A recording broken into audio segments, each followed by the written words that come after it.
दोस्तों, कैसे हैं आप सभी। मैं आशा करता हूं आप सब बिल्कुल ठीक होंगे। आज मैं आपको एक बगीचे की सच्ची और डरावनी घटना के बारे में बताऊंगा। बिना देर किए हुए कहानी को शुरू करते हैं। दोस्तों, रवि अपने परिवार के साथ शहर के एक पुराने हिस्से में रहता था। उनके घर के पीछे एक बड़ा बगीचा था जो पहले बहुत सुंदर हुआ करता था, लेकिन समय के साथ बगीचा सुनसान और जंगली हो गया। अब वहां कोई नहीं जाता था क्योंकि लोग कहते थे कि बगीचे में कुछ अजीब और डरावनी घटनाएं होती हैं। एक दिन रवि ने अपने दोस्तों के साथ मिलकर तय किया कि वे इस रहस्य का पता लगाएंगे। रात का समय था और चांदनी रात थी। सभी दोस्तों ने हिम्मत जुटाई और बगीचे में जाने का फैसला किया। रवि, राहुल, सुमित और नेहा अपने अपने टॉर्च लेकर बगीचे की ओर चल पड़े। जैसे ही वे बगीचे के अंदर पहुंचे, उन्हें एक अजीब सी ठंडक महसूस हुई। चारों ओर घना अंधेरा था और हर कदम पर सूखी पत्तियों की आवाज गूंज रही थी। अचानक नेहा ने एक पुराना झूला देखा जो खुद ब खुद हिल रहा था। सभी डर गए, लेकिन उन्होंने हिम्मत नहीं हारी और झूले के पास गए। राहुल ने टॉर्च की रोशनी में देखा कि झूले के पास एक पुराना कुआं था। कुएं के पास एक पुरानी लालटेन पड़ी थी जो बुझी हुई थी।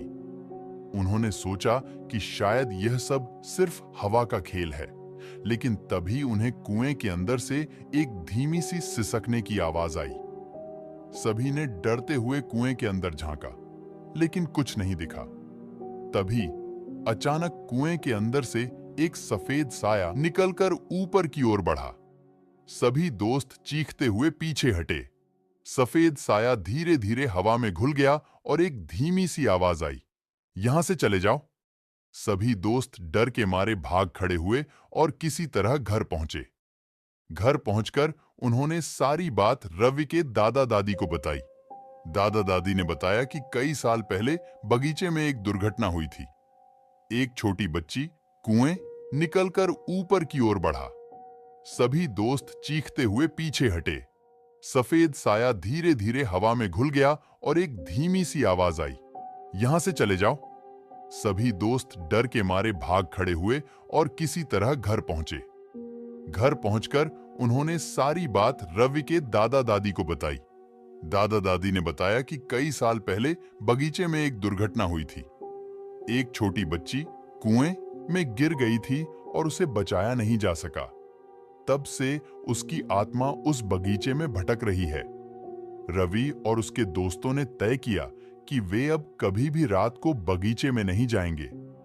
उन्होंने बगीचे को साफ सुथरा रखने का फैसला किया ताकि बच्ची की आत्मा को शांति मिल सके। उन्होंने वहां एक छोटी सी मंदिर भी बना दी और रोज वहां दीप जलाने लगे। धीरे धीरे बगीचा फिर से सुंदर और सुरक्षित हो गया। लोगों ने वहां जाना शुरू कर दिया और बच्ची की आत्मा को शांति मिल गई। अब वहां कोई डरावनी घटना नहीं होती थी और बगीचा फिर से बच्चों की हंसी खुशी से भर गया। रवि और उसके दोस्तों ने सीखा कि अतीत की घटनाओं का सम्मान करना और उन्हें शांति देना जरूरी है। इस तरह बगीचे की डरावनी कहानी का अंत हो गया और वहां फिर से सुख शांति आ गई। बगीचा अब सुंदर और शांतिपूर्ण था। गांव के लोग वहां घूमने और बच्चों को खेलने के लिए लाने लगे थे। रवि और उसके दोस्तों को गर्व था कि उन्होंने बगीचे को फिर से जीवंत किया, लेकिन उन्हें नहीं पता था कि बगीचे की रहस्यमय कहानियां अब भी पूरी नहीं हुई थीं। एक रात जब पूरा गांव सो रहा था, रवि ने बगीचे से फिर से अजीब आवाजें सुनी। पहले तो उसने सोचा कि यह उसका भ्रम है, लेकिन जब आवाजें तेज होने लगीं, तो वह अपने दोस्तों को बुलाने चला गया। राहुल, सुमित और नेहा भी उसके साथ चलने को तैयार हो गए। वे सभी अपने टॉर्च और साहस के साथ बगीचे की ओर बढ़े। जैसे ही वे बगीचे में पहुंचे, उन्हें एक हल्की सी रोशनी दिखाई दी जो कुएं के पास से आ रही थी। वे धीरे धीरे कुएं की ओर बढ़े और देखा कि रोशनी मंदिर में जल रही दिया से आ रही थी। लेकिन मंदिर के पास किसी ने कुछ लिखा हुआ पाया जो देखने में ताजा लग रहा था। लिखा था, मुझे अभी भी शांति नहीं मिली। सभी दोस्त चौंक गए।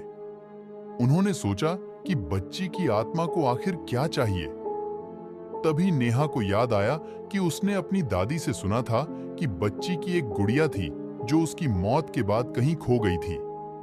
शायद आत्मा को शांति पाने के लिए अपनी गुड़िया चाहिए थी। रवि और उसके दोस्तों ने तय किया कि वे गुड़िया की तलाश करेंगे।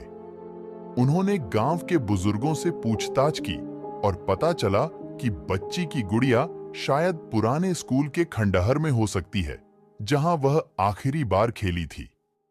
अगले दिन वे सभी उस खंडहर में गए और वहां ढूंढने लगे। पुराना स्कूल डरावना और खंडहर में बदल चुका था। वहां ढेर सारी धूल और टूटे फूटे सामान थे। घंटों की खोजबीन के बाद रवि को एक पुराने बक्से में एक गुड़िया मिली। गुड़िया पुरानी और फटी हुई थी, लेकिन वह बच्ची की ही लग रही थी। उन्होंने गुड़िया को साफ किया और बगीचे में लौट आए। रात होने पर उन्होंने गुड़िया को मंदिर के पास रख दिया और प्रार्थना की कि बच्ची की आत्मा को शांति मिले। उन्होंने दिया जलाया और वहीं बैठ गए। आधी रात को उन्होंने देखा कि एक सफेद साया फिर से प्रकट हुआ, लेकिन इस बार साया दुखी नहीं था। उसने गुड़िया को उठाया और एक मधुर मुस्कान के साथ गायब हो गया। फिर से एक धीमी सी आवाज आई, धन्यवाद। धीरे धीरे बगीचा फिर से सुंदर और सुरक्षित हो गया। लोगों ने वहां जाना शुरू कर दिया और बच्ची की आत्मा को शांति मिल गई।